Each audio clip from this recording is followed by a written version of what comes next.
खबर पर कहते हैं कि बच्चे वृद्धावस्था के लाठी होते हैं, लेकिन ये खबर जो मैं आपको बताने जा रहा हूँ, ये कहानी सुनकर आपके रोंगटे खड़े हो जाएंगे। जी हाँ, श्रीनाथ खंडेलवाल एक प्रसिद्ध साहित्यकार और 80 करोड़ की संपत्ति के मालिक का शनिवार सुबह वाराणसी के एक निजी अस्पताल में निधन हो गया।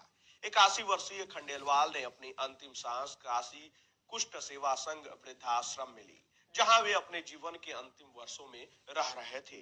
श्री खंडेलवाल ने साहित्य जगत में महत्वपूर्ण योगदान दिया। उन्होंने 400 से अधिक पुस्तकें लिखी और कई महत्वपूर्ण ग्रंथों का अनुवाद किया। उनका लेखन उनके जीवन का सबसे बड़ा आधार था, जिसने उन्हें प्रसिद्धि और आर्थिक समृद्धि दोनों प्रदान की। बचपन में जिन बच्चों को बेहतर भविष्य देने के लिए उन्होंने अपनी संपत्ति और समय लगाया, उन्हीं बेटे और बेटी ने वृद्धावस्था में उनकी उपेक्षा की।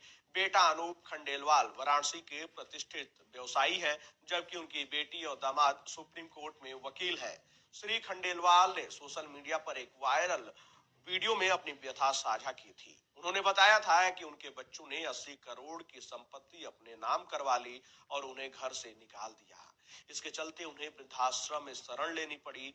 आश्रम में रहते हुए भी वे साहित्य सेवा में लगे रहे और नरसिंह पुराण का हिंदी अनुवाद कर रहे थे, जो अधूरा रह गया।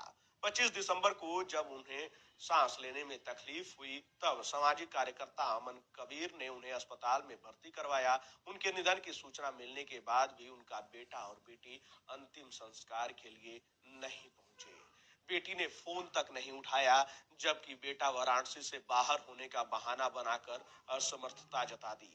अंततः सामाजिक कार्यकर्ता अमन कबीर ने अपनी टीम के साथ श्री खंडेलवाल के शव को सराय मोहना घाट पर पहुंचाया और विधि विधान से अंतिम संस्कार किया। पिंडदान और अन्य क्रियाएं भी अमन कबीर द्वारा पूरी की गई। वहीं इस पूरी घटना से कई प्रश्न खड़े होते हैं, जो आपको सोचने पर मजबूर कर देंगे। क्या संपत्ति और शिक्षा बच्चों के संस्कारों को सुनिश्चित कर सकती है? अपने बच्चों को बेहतर जीवन देने के लिए किए गए त्याग का ये अंत होना चाहिए। क्या समाज वृद्धजनों के प्रति अपनी जिम्मेदारी निभा रहा है? आपको बता दें कि श्री खंडेलवाल की कहानी उनके जीवन के संघर्ष और साहित्यिक योगदान के साथ ही समाज में परिवार और रिश्तों की बदलती तस्वीर को भी दर्शाती है। उनकी मृत्यु एक चेतावनी है कि व्यक्तिगत संबंधों की अनदेखी और लालच किस प्रकार एक समृद्ध और सफल व्यक्ति को अकेलेपन और उपेक्षा की ओर धकेल सकता है। श्री खंडेलवाल की विरासत साहित्य के रूप में जीवित रहेगी, लेकिन उनके अंतिम दिनों का संघर्ष समाज के लिए गहन आत्ममंथन का विषय बना हुआ है।